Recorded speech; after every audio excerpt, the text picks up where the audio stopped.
Hi అండి, welcome back to Asvi cooks.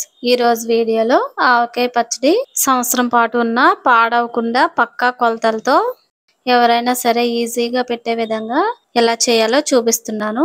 వీడియోలో చూపించిన విధంగా ఫస్ట్ టైం పచ్చడి పట్టినా పర్ఫెక్ట్గా వస్తుందండి. ఈ పచ్చడి కోసం బాగా టెంక పట్టిన ఫ్రెష్గా ఉన్న మామిడికాయలు తీసుకోవాలండి. వీటిపైన ఉన్న ముచ్చుకుల్ని కట్ చేసి వీటికున్న జిగురంతా పోయేంత వరకు శుభ్రంగా కడగాలి. ఈ పచ్చడి కోసం నేను కొత్తపల్లి కొబ్బరి వాడుతున్నానండి. కొత్తపల్లి కొబ్బరి అయితే ముక్క 2 సంవత్సరాలున్నా గట్టిగా ఉంటుంది.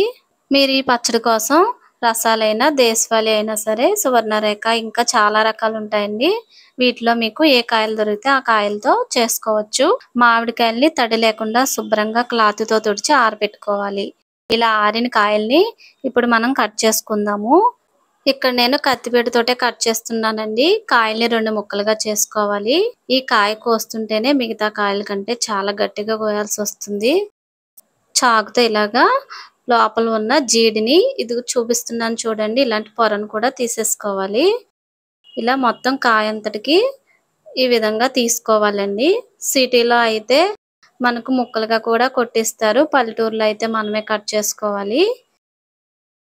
ఇలా తీసేసుకున్న తర్వాత ఒకసారి క్లాత్తో తుడుచుకొని దీన్ని మళ్ళా 2 ముక్కలుగా కట్ చేసుకోవాలి.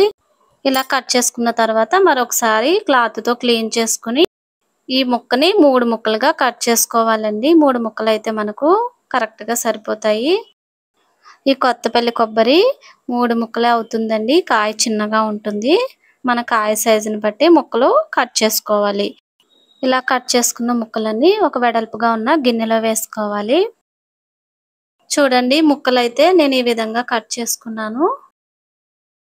ఇలా కట్ చేసుకున్న ముక్కల్ని గిన్నెతో కానీ డబ్బాతో కానీ కొలుచుకోవాలండి. ఇలా నేను డబ్బాతో కొలుస్తున్నాను. ఈ డబ్బాతో 4 ముక్కల డబ్బాల్ని వేసుకోవాలి. మనం దేంతో కొలుచుకున్నా 4 వచ్చే విధంగా కొలుచుకోవాలి. ఇలా ముక్కలు వేసేటప్పుడు కూడా డబ్బా నిండుగా వేసుకోవాలండి.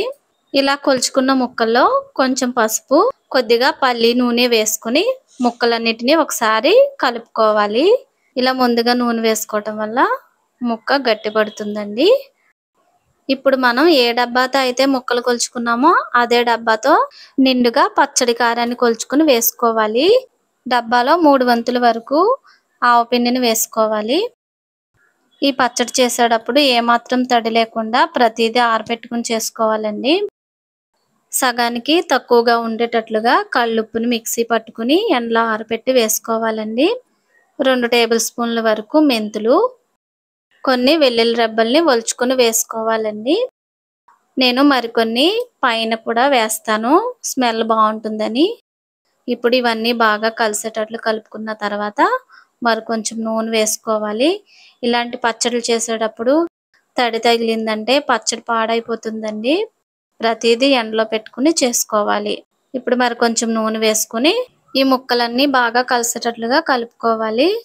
ఈ పచ్చడి కోసం పల్లి నూనె కానీ నువ్వుల నూనె కానీ వాడాలండి. రిఫైండ్ ఆయిల్ అలాంటివి వాడకూడదు. ఇలా కలుపుకున్న ముక్కల్ని డబ్బాలో కానీ జాడీలో కానీ తీసుకోవాలండి. ఇప్పుడు మనం చూస్తుంటే పొడి పొడిలాడుతూ ఉన్నట్లుగా అనిపిస్తుంది. 3 రోజులకి ఈ ముక్కల్లో ఉన్న నీరంతా వచ్చేసి పలచగా అవుతుందండి.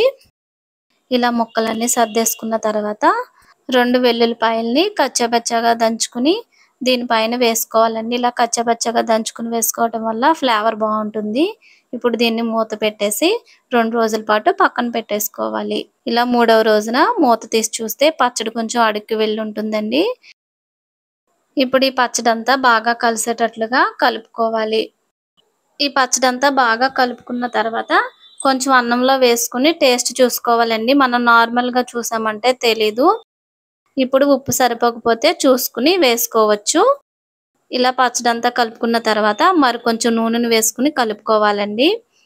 ఈ ఆవకాయ పచ్చడిలో నూనె ఎక్కువే వేసుకోవాలండి. ఇలా కొత్తపల్లి కొబ్బరి అయితే ఇంకా ఎక్కువ పడుతుంది.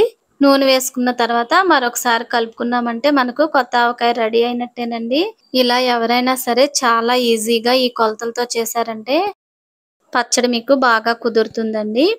ఈ పచ్చడి స్టోర్ చేసుకునేటప్పుడు ముక్కలు పైకి కనిపించకుండా నూనె మాత్రమే కనిపించాలండి. అలా నూనె పైకి తేలితేనే మనకు పచ్చడి ఎక్కువ రోజులు నిల్వ ఉంటుంది. ఈ పచ్చడి ముద్దపప్పు నెయ్యి కాంబినేషన్లో సూపర్ ఉంటుందండి. ఇలా మీరు కూడా తప్పకుండా ట్రై చేసి ఏ విధంగా వచ్చిందో కామెంట్ చేయండి. ఈ వీడియో మీకు నచ్చితే లైక్ చేసి షేర్ చేసి ఛానల్ని సబ్స్క్రైబ్ చేసుకోండి. మరొక మంచి రెసిపీతో మళ్ళీ కలుసుకుందాం. Thank you for watching.